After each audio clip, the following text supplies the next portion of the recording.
గౌరవనీయులు శ్రీ అచ్చెన్నాయుడు గారు, గౌరవ పార్లమెంట్ సభ్యులు లావు కృష్ణదేవరాయలు గారు, రంగా గారి మనోడైనటువంటి NG Ranga trust member Ramineni Krishnababu గారు, కిషోర్ బాబు గారు, ఇంకొక రంగా గారి కుటుంబ సభ్యులు ఎన్జి రంగా ట్రస్ట్ మెంబర్ లింగం కృష్ణశంకర్ గారు, ఫార్మర్ ప్రోగ్రెసివ్ ఫార్మర్ రామకృష్ణ గారు, ఇంకో పక్క సీనియర్ సైంటిస్ట్ కుర్రా శ్రీనివాసరావు గారు, వేదిక పైన గౌరవ శాసనసభ్యులు తాడికొండ శ్రవణ్ కుమార్ గారు, అదే మరి రామాంజలి గారు, అదే మరిగా మిగిలిన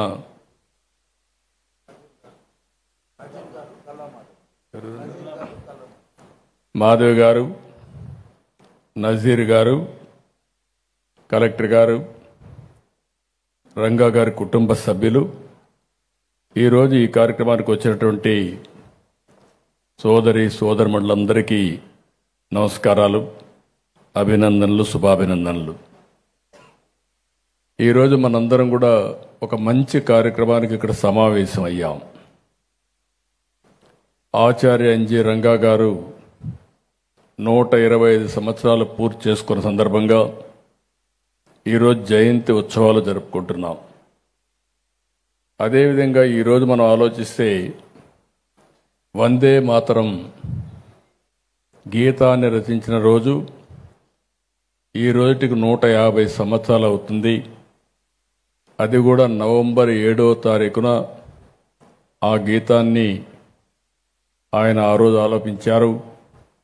అదే సమయంలో ఎన్జి రంగారావు కూడా అదే రోజున పుట్టారు. ఈ రెండు కోయిన్సిడెన్స్ అయినా ఇది ఒక చరిత్ర అని చెప్పి మరొక్కసారి మీ అందరికీ తెలియజేస్తున్న ఒక హిస్టరీ ఇది. ఎందుకంటే మనం 1875 నవంబర్ 7వ తారీఖున వందే మాతరం రాయడం, అక్కడి నుంచి జాతి ఉద్యమం కోసం, స్వాతంత్ర పోరాటం కోసం ముందుకు పోయే పరిస్థితి వచ్చింది. అదే సమయంలో 1900లో ఇదే రోజు నవంబర్ 7వ తారీఖున రంగా గారు పుట్టారు. ఈయన కూడా స్వాతంత్ర పోరాటంలో పోరాడి, ఈరోజు ఏదైనా స్వాతంత్ర పోరాట యోధుల గురించి మాట్లాడుకుంటే అందులో అగ్రస్థానంలో ఎన్జి రంగా గారు ఉంటారని చెప్పి మరొకసారి మీ అందరికీ విజ్ఞప్తి చేసుకుంటున్నాను. ఆయన బాగా చదువుకున్నాడు. ఆంధ్ర క్రిస్టియన్ కాలేజ్ దగ్గర నుంచి ఆక్స్ఫోర్డ్ వరకు చదువుకున్నారు. ఆర్థిక శాస్త్రంలో పట్టా తీసుకుని ఆర్థిక శాస్త్ర ప్రొఫెసర్గా ఆయన రాణించారు. కానీ ఆ రోజు ఉద్యోగం చేయాలంటే బ్రహ్మాండంగా చేసుకోండొచ్చు, కానీ గాంధీజీ పిలుపు అందుకుని ఆయన స్ఫూర్తిగా తీసుకుని 1929 సంవత్సరాల్లో సహాయ నిరాకరణ ఉద్యమంలో అడుగుపెట్టాడు. 1930లో సెంట్రల్ అసెంబ్లీలో ప్రవేశించి దేశం గురించి బలమైన వాదనలు వినిపించారు. సైమన్ కమిషన్కి వ్యతిరేకంగా పోరాడారు. రౌండ్ టేబుల్ సమావేశంలో పాల్గొని రైతు సమస్యల గురించి బ్రిటిష్ పాలకులకు వినిపించే విధంగా, తెలిసే విధంగా అనేక సందర్భాల్లో పోరాటాలు చేశారు. క్విట్ ఇండియా ఉద్యమం, ఆ సమయంలో జైలు జీవితాన్ని గడిపిన త్యాగమూర్తి ఎన్జి రంగా గారు. చిన్నప్పటి నుంచి వ్యవసాయ కుటుంబంలో పుట్టారు. రైతులంటే ఎంతో ఇష్టం. 1933 అంటే 33 ఏళ్లలోనే ఎన్జి రంగా గారు ఆంధ్ర రైతాంగ ఉద్యమాన్ని ముందు నడిపించారు. వెంకటగిరి జమీందారు అణిచివేతకు వ్యతిరేకంగా రైతులకు అండగా పోరాడారు. ఇంకొక పక్కన 1934లో నిడుబ్రోల్లో దేశంలోనే మొట్టమొదటిసారిగా రైతులకు శిక్షణా పాఠశాలలు పెట్టి నిర్వహించిన వ్యక్తి. 1936 అఖిల భారత కిసాన్ సభ స్థాపించి దేశవ్యాప్తంగా తిరిగారు. అనేక మీటింగులు పెట్టారు. రైతు ఉద్యమాల్లో ఆ రోజుట్లోనే ఒక పక్క దేశం కోసం స్వాతంత్ర సమరంలో పోరాడారు. అదే మరి రైతు ఉద్యమాల్లో రైతుల కోసం ఎనలేని సేవలందించారు. ఆయన ఎప్పుడు కూడా రైతుల హక్కుల కోసం, వ్యక్తిగత స్వేచ్ఛ కోసం ఎన్నో పోరాటాలు చేశారు. రైతు భూములను ప్రభుత్వం సామూహికంగా ఆస్తుల్ని మార్చే కుట్రల్ని 1959 నాగ్పూర్ తీర్మానం ద్వారా రంగా గారు గట్టిగా వ్యతిరేకించారు.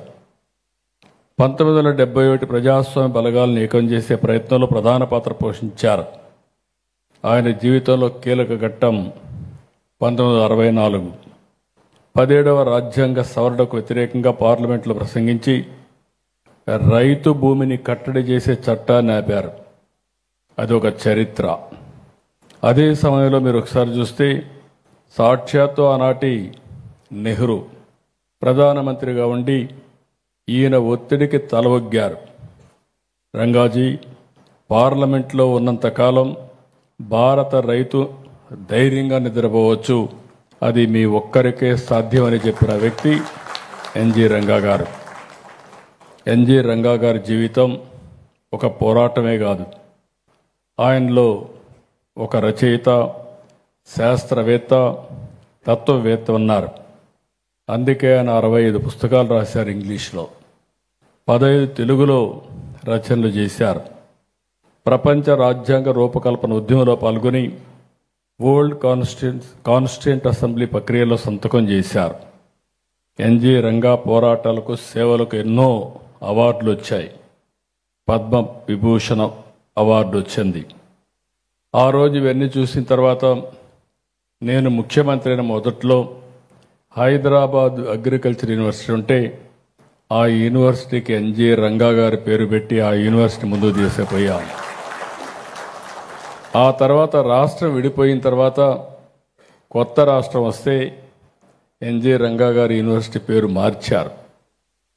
అప్పుడు నేను ఆలోచించి ఇది సెంట్రల్ గవర్నమెంట్ శాంక్షన్ చేస్తే ఇక్కడ యూనివర్సిటీ పెట్టి మళ్ళీ రంగా గారి పేరు పెట్టింది ఆ రోజున్న ప్రభుత్వం, తెలుగుదేశం ప్రభుత్వం అని చెప్పి కూడా నేను మీకు తెలియజేస్తున్నా.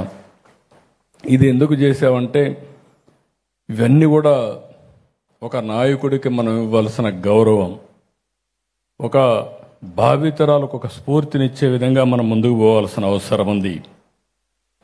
ఈరోజు ఆయన్ని చూస్తే 50 సంవత్సరాలు సుదీర్ఘంగా, అంటే గిన్నెస్ రికార్డులు కూడా ఎక్కారు.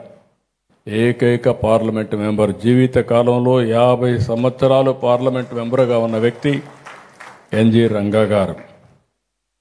ఆయన సుదీర్ఘ రాజకీయ జీవితంలో ఎలాంటి ఆరోపణలు లేవు. ఇంకొక పక్కన పదవులు కూడా కోరుకోలేదు. తెనాలి, చిత్తూరు, శ్రీకాకుళం, గుంటూరు ఎక్కడి నుంచి పోటీ చేసినా, ఏ పార్టీలో పోటీ చేసినా గెలుపు ఎన్జి రంగా గారిది అయిందంటే అది ప్రజానాయకుడి యొక్క గొప్పతనమని మరొక్కసారి మీ అందరికీ విజ్ఞప్తి చేస్తున్నాను. అందుకే 1995లో రంగా గారు మనకందరికీ దూరం అయ్యారు. నాకు కూడా కొంత అనుబంధం ఉంది. నేను ఎంఏ ఎకనామిక్స్ చేసి రూరల్ డెవలప్మెంట్ మీద పిహెచ్డి చేయాలనుకుంటే అప్పటి వరకు ఉండే నాయకుల్లో గ్రామీణ ప్రాంతానికి రీసెర్చ్ చేసిన వాళ్ళు కానీ వాళ్ళ ఆర్థిక పరిస్థితులు అధ్యయనం చేసిన వారు చాలా తక్కువ. అందులో ఎన్జి రంగా గారు ముందుంటే నేను ఆయన స్ఫూర్తిదాయకమైన ప్రసంగాలన్నీ తీసుకొని, ఆయన చేసినట్టన్నీ కూడా తీసుకొని నేను ఆ రోజు నా పిహెచ్డి కూడా దోహదం చేసే విధంగా ప్రయత్నం చేశానని చెప్పి కూడా నేను మీకు తెలియజేస్తున్నా. అలాంటి మహనీయుడు ఎన్జి రంగా గారు. అయితే ఆ రోజు ఆయన చేసిన పోరాటం మనం చూసాం. అనేక పోరాటాలు చేశారు. ఓసారి మనం విన్నాం, స్వాతంత్రం కోసం పోరాడే సమయంలో భార్యాభర్తలు ఎంత ఆదర్శంగా ఉంటారనే దానికి ఎన్జి రంగా గారు ఒక ఉదాహరణ. ఎన్జి రంగా గారు, భారతీదేవి గారు ఆయన సతీమణి ఇద్దరు కూడా ఆలోచించుకుని పిల్లలు పుడితే దేశం కోసం పోరాటంలో వెనకబడిపోతామన్న ఉద్దేశంతో ఎలాంటి అటాచ్మెంట్ ఉండకూడదని పిల్లలు వద్దనుకొని జీవించిన ఆదర్శ మూర్తులు ఎన్జి రంగారావు గారు. ఆ తర్వాత దత్తత తీసుకున్నారు నాగేశ్వరరావు గారిని. నాగేశ్వరరావు గారు దత్తత తీసుకుంటే నేను 1878లో ఎమ్మెల్యే అయినప్పుడు, మంత్రి అయినప్పుడు ఆయన కూడా మంత్రిగా పనిచేశాడు. అది ఈ కుటుంబంతో నాకుండే అనుబంధం అని చెప్పి కూడా నేను మీకు తెలియజేస్తున్నా. ఈరోజు మనందరం గుర్తుపెట్టుకోవాల్సింది, రైతులు ఇబ్బందులు స్వాతంత్రం కంటే ముందు ఉన్నాయి, మళ్ళీ ఇప్పుడు కూడా ఉన్నాయి. ఈ రెండు విషయాలు మనం బేరే చేసుకోవాల్సిన అవసరం ఉంది. అందుకే ఈ ప్రభుత్వం ఎప్పుడు కూడా తెలుగుదేశం ప్రభుత్వం, ఇప్పుండే ఎన్డీఏ ప్రభుత్వం రైతుల సంక్షేమం కోసం కట్టుబడి ఉన్నాం. ఇలాంటి మహనీయుల యొక్క స్ఫూర్తిని అనునిత్యం మనం గుర్తుపెట్టుకోవాల్సిన అవసరం, బాధ్యత మనందరిపైన ఉంది. అందుకే ఈరోజు మీరు చూస్తే నేను కూడా ఒక రైతు కుటుంబంలో వచ్చాను. అందరం రైతు కుటుంబం నుంచే పైకి వస్తాం, కానీ చాలామంది రైతుల గురించి మర్చిపోతూ ఉంటాం. అట్లా కాకుండా అందుకే నేను ఒక మాట అన్నాను, రైతులకు తెలివితేటలు లేక కాదు, అయితే రైతులు ఎల్లప్పుడూ కూడా వేరే వాళ్లకు తిండి పెట్టాలని ఓసారి చదువు కూడా మానేసి భూమిపైన ఆధారపడి దేశానికి తిండి పెట్టే ఏకైక వ్యక్తి రైతు అని చెప్పి కూడా నేను మీకు తెలియజేస్తున్నా. అయితే ఈరోజు నేను ముఖ్యమంత్రిగా ఉన్నప్పుడు చూశాను, నేను ఆ రోజు ఒకే మాట చెప్పాను, రైతులంతా కూడా వ్యవసాయం చేయాలి, అదే సమయంలో రైతు పిల్లలు కూడా తక్కువైన వాళ్ళు కాదు, వాళ్ళని చదివిస్తే ప్రపంచాన్ని శాసించే శక్తి ఉంది, తెలివితేటలున్నాయని నిరూపించడం కోసం ఐటీని ప్రోత్సహించి రైతులు, రైతు కూలీల్ని, వాళ్ళ పిల్లల్ని బాగా చదివించమని ప్రోత్సహించాను. ఆధునిక యుగంలో, నాగరిక ప్రపంచంలో, టెక్నాలజీ ఏజ్లో మనం అందరం దీన్ని అందిపుచ్చుకోవాల్సిన అవసరం ఉందని చేస్తే ఈరోజు ఏ ఊరికి వెళ్ళినా ఆ ఊర్లో సగం మంది ఐటీ చదువుకొని ప్రపంచం మొత్తం వెళ్ళారు. 25 సంవత్సరాల సమయం, 25 సంవత్సరాల సమయంలో మీరు చూస్తే ప్రపంచంలో ఆ దేశంలో ఉండే వాళ్ళకంటే ఎక్కువ ఆదాయాన్ని సంపాదించే ఏకైక వ్యక్తులు తెలుగు రాష్ట్రాల నుంచి వచ్చినటువంటి రైతు పిల్లలు, రైతు కూలీల పిల్లలని చెప్పి కూడా నేను మీకు తెలియజేస్తున్నా. అయితే ఈరోజు మనందరం గుర్తుపెట్టుకోవాల్సింది, మన రాష్ట్రంలో, మన దేశంలో ఇంకా రైతు సమస్యలు ఉన్నాయి. ఈ విషయం అందరం గుర్తుపెట్టుకోవాల్సిన అవసరం ఉంది. అదే సమయంలో ఇలాంటి ఒక స్ఫూర్తినిచ్చే మీటింగ్ నుంచి రైతులందరికీ కూడా విజ్ఞప్తి చేస్తున్నాం. ఈరోజు రైతులందరూ టెక్నాలజీ అందిపుచ్చుకోవాలి. వ్యవసాయ ఖర్చులు గణనీయంగా పెరిగిపోయినాయి. అందుకే ఎన్జి రంగా ట్రస్ట్ కూడా పెద్ద ఎత్తున ఖర్చులు తగ్గించి రైతుల ఆదాయాన్ని పెంచడానికి ఏమేం చేయాలనో వాళ్ళు కూడా ప్రయత్నం చేస్తున్నారు. ఇంకొక పక్కన యూనివర్సిటీస్ కానీ ఇవన్నీ ఉన్నాయి, వీళ్ళు కూడా చాలా పెద్ద ఎత్తున రీసెర్చ్ చేయాల్సిన అవసరం ఉంది. అందుకే ఈరోజు రైతును అన్ని విధాలా బాగు చేయడం కోసం ఈ ప్రభుత్వం పనిచేస్తున్నాం. వ్యవసాయానికి పెద్దపీట వేసాం.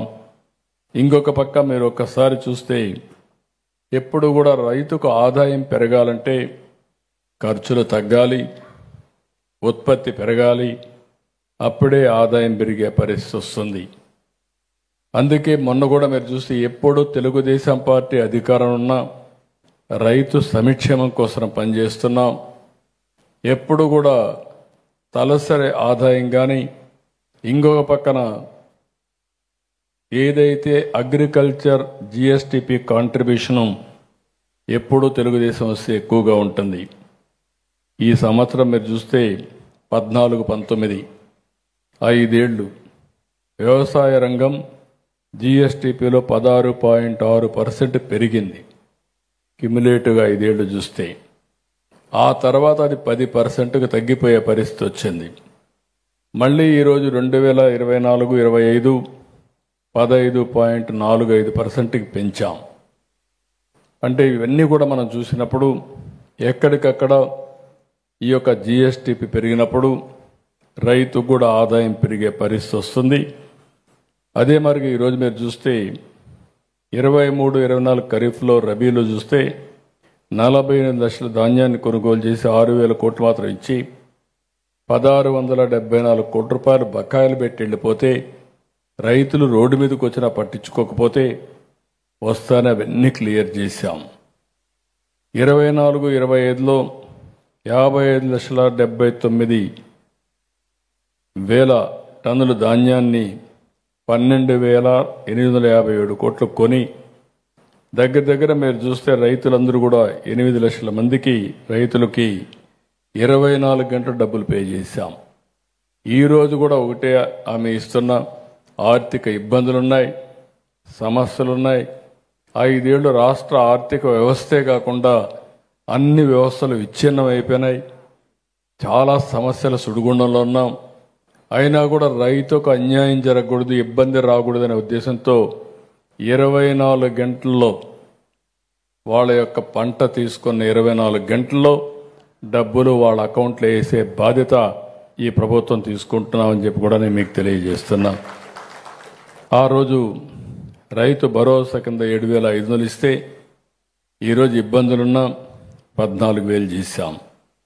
ప్రభుత్వం గవర్నమెంట్ ఆఫ్ ఇండియా 6,000 ఇస్తుంది, 2 కలిపితే 20,000 రూపాయలు ఇస్తున్నాం.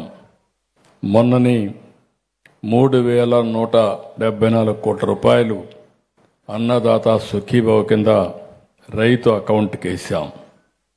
ఇంకొక పక్కన మీరు ఒకసారి చూస్తే కౌలు రైతులు కూడా ఇటీవల వరదలు వస్తే నష్టపోయింది కౌలు రైతు కాబట్టి నేరుగా అతనికి ఇచ్చే ఇన్పుట్ సబ్సిడీ అంతా నష్టపరిహారం అంతా కౌలు రైతుకే ఇచ్చామని చెప్పి కూడా నేను మీకు తెలియజేస్తున్నా. నిన్ను కూడా మీరు చూసినప్పుడు ఎక్కడికక్కడ వరదలు వచ్చినప్పుడు విపత్తులు వచ్చినప్పుడు రైతును ఆదుకోవడానికి అన్ని విధాలా ముందుకు పోతున్నాం. ఎక్కడా ఎవ్వరికి ఇబ్బంది లేకుండా చేయడం కోసం మనం కార్యక్రమాలు చేసే పరిస్థితికి వచ్చాం. ఈరోజు ఇంకొక పక్కన మీరు చూస్తే దగ్గర రైతులందరికీ ఆ రోజు 20,000 రూపాయలు ఎప్పుడన్నా నష్టం వస్తే హెక్టార్కి ఇస్తే వైఎస్ఆర్ కాంగ్రెస్ పార్టీ వస్తానే 17,000 తగ్గిస్తే నేను వచ్చిన వెంటనే అది 25,000కు పెంచామంటే అది రైతు ప్రభుత్వం కాబట్టి ఇది సాధ్యమైంది. పంటల బీమా కూడా కావాలని మాట్లాడే పరిస్థితి వస్తున్నారు. 5 ఏళ్లు పంటల బీమా కట్టకపోతే 3 ఏళ్లు రాష్ట్ర వాటా బీమా ఎగ్గొట్టిందని కేంద్ర మంత్రి శివరాజ్ సింగ్ చౌహాన్ అయితే పార్లమెంట్లో చెప్పాడు. కానీ ఈ ప్రభుత్వం వస్తానే రైతులకు బీమా కట్టాం, 95% కట్టాం. 12వ తారీఖు నవంబర్ లోపల మిగిలిన 5% కట్టి ఏ రైతుకు ఇబ్బంది లేకుండా బీమా ఇప్పించే బాధ్యత కూడా ఈ ప్రభుత్వం తీసుకుంటామని చెప్పి నేను మీకు తెలియజేస్తున్నా.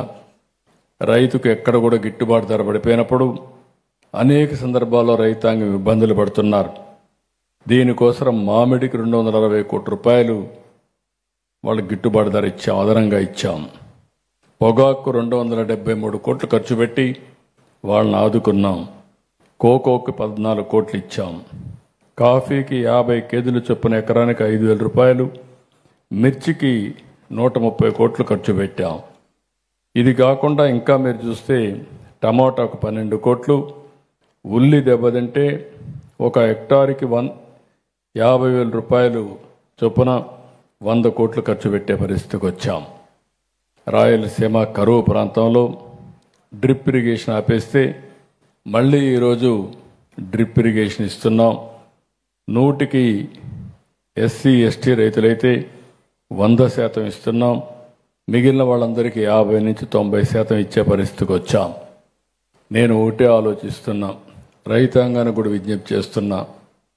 ఓసారి మీరు కొంతమంది కౌలు రైతులు కూడా ఎక్కువ భూమి తీసుకోవడం, కౌలు చేయడం, అప్పులు ఎక్కువ చేయడం, అప్పులు తీర్చలేక ఆత్మహత్యలు కూడా చేసుకునే పరిస్థితికి వస్తున్నారు.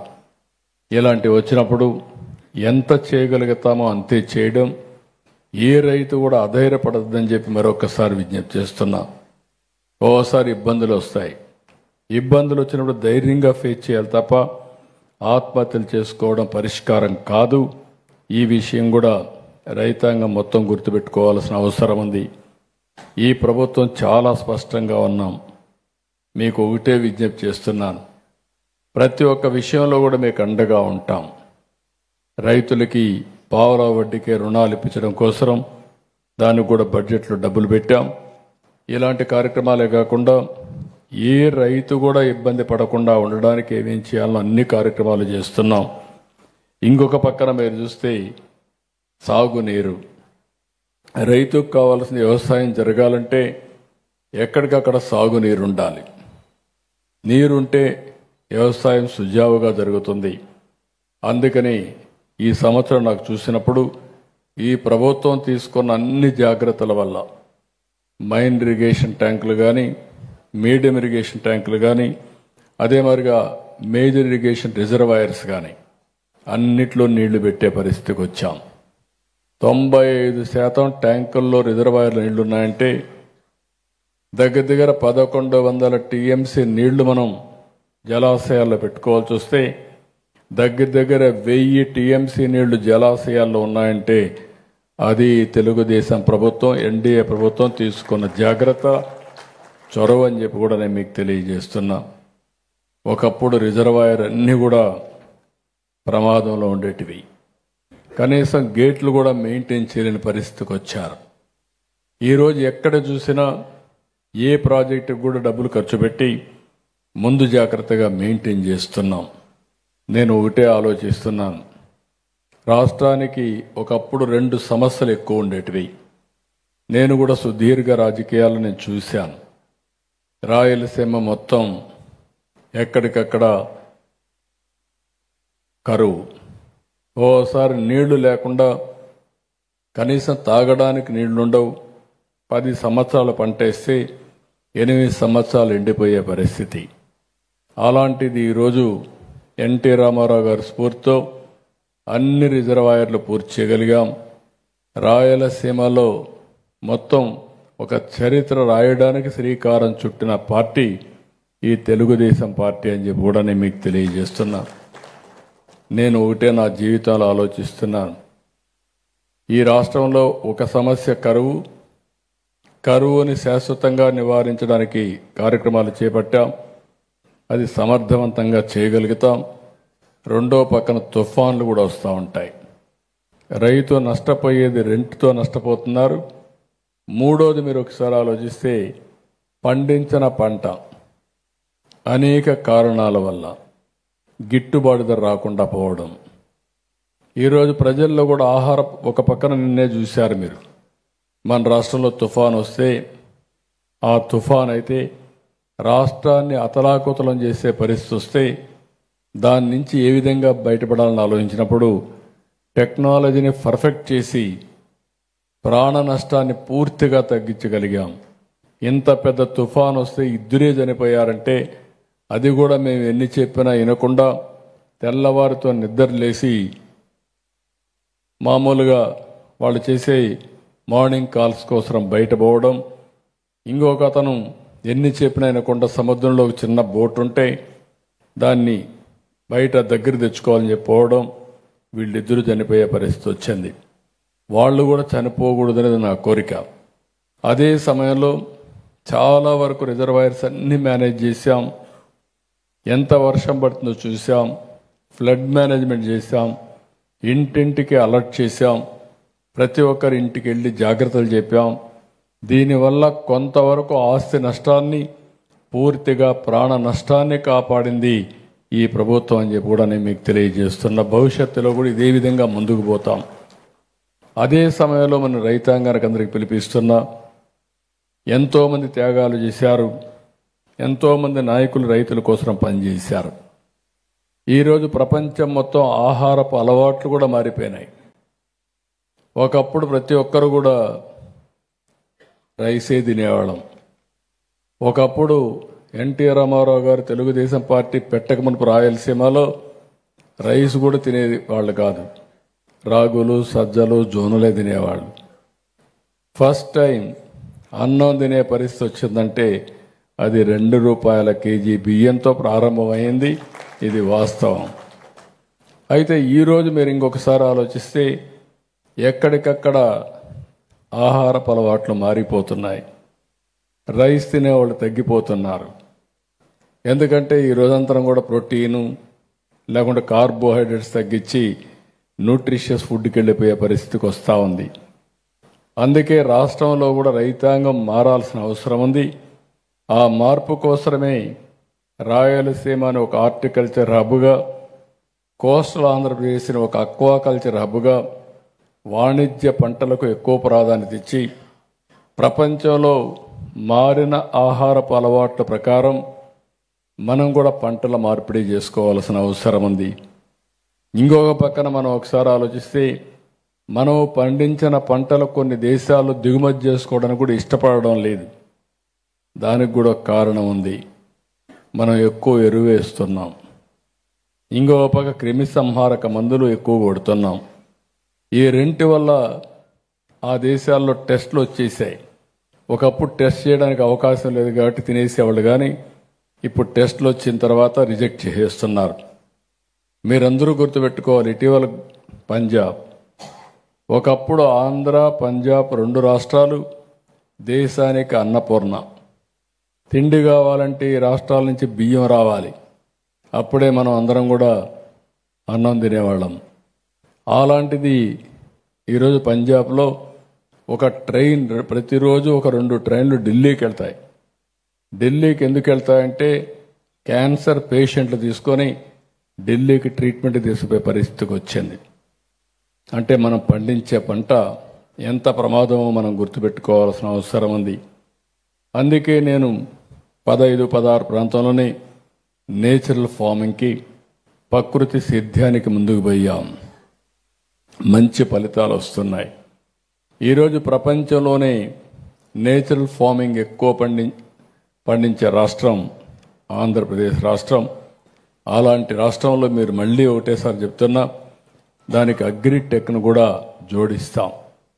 ఇప్పుడు డ్రోన్స్ వచ్చాయి.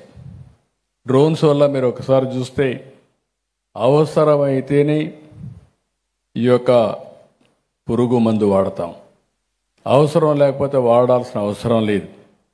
ఇంతవరకు రైతులందరూ ఒకటే గుర్తుపెట్టుకోవాలి, ఎవరైతే పెస్టిసైడ్స్ పెట్టుకున్న షాప్ వాళ్ళు చెప్తే ఎన్నిసార్లు కొట్టాలనో కొట్టే పరిస్థితిలో ఉన్నాం. పురుగు ఉందా లేదో చూడంగానే అలవాటు ప్రకారం 4-5 సార్లు 5-6 సార్లు కొట్టే పరిస్థితికి వస్తూ ఉంది. ఇవన్నీ కూడా మనలో చైతన్యం రావాలి. టెక్నాలజీ వచ్చింది. అందుకనే ఈరోజు డ్రోన్స్ కూడా నేను వినియోగించడం కోసం ఎక్కడికక్కడ డ్రోన్ పంపించి ఎప్పటికప్పుడు పెస్ట్ ఉంటేనే అక్కడ పెస్టిసైడ్స్ అప్లై చేస్తాం. ఇంకొక పక్క ఒక సెల్ ఫోన్ తీసుకొని పొలంలో చూసుకుంటే మన పొలంలో పురుగు పట్టిందంటే నేరుగా మెసేజ్ పెడితే డ్రోన్ వచ్చి చూసి కన్ఫర్మ్ చేసుకొని ఎక్కడ పురుగు ఉంటే అక్కడే మందు కొట్టే ఏర్పాట్లు చేసేదానికి శ్రీకారం చుడుతున్నాం. ఇంకొక పక్క మనిషి ఆరోగ్యానికి మన శరీరం చాలా ముఖ్యం. అందుకే మనం ఎప్పటికప్పుడు టెస్టులు చేసుకుంటూ ఉంటాం. మన యొక్క దీంట్లో బాడీలోని జెనెటిక్ ప్రాబ్లమ్స్ ఉన్నాయా, డెఫిషియన్సీస్ ఉన్నాయా, లేకుంటే బ్లడ్ టెస్ట్ చేసుకుంటే ఎలాంటి సమస్యలు ఉన్నాయి, అవన్నీ చేసుకొని ఎట్లా కరెక్ట్ చేసుకోవాలో చేసుకుంటూ ఉంటాం. అదేవిధంగా భూమిలో కూడా మీరు ఒకసారి ఆలోచిస్తే ఏదైనా కానీ మైక్రో న్యూట్రియంట్స్ లేనప్పుడు ఆ భూమికి మైక్రో న్యూట్రియంట్స్ వేయడం పోయి మనం ఏం చేస్తున్నామంటే ఎరువులు వాడుతున్నాం, మనం కెమికల్ ఫెర్టిలైజర్స్ వాడుతున్నాం. కెమికల్ ఫెర్టిలైజర్స్ ఏదైనా మన బాడీలో కూడా ఏదైనా ఇబ్బంది వస్తే స్టీరాయిడ్ ఇస్తే ఆ స్టీరాయిడ్ వల్ల స్టిమ్యులేషన్ వస్తుంది తప్ప ఫలితం ఉండదు, నెగిటివ్ ఇంపాక్ట్ ఉంటుంది. అదే మరిగా పొలాల్లో కూడా కెమికల్ ఫెర్టిలైజర్స్ ఉపయోగించినప్పుడు ఇదే ఫలితాలు ఉంటాయి తప్ప భూసారం పెరగదని చెప్పి కూడా నేను మీకు తెలియజేసుకుంటున్నాను. ఇలాంటివన్నీ కూడా మనకు చాలా సమస్యలు ఉంటాయి.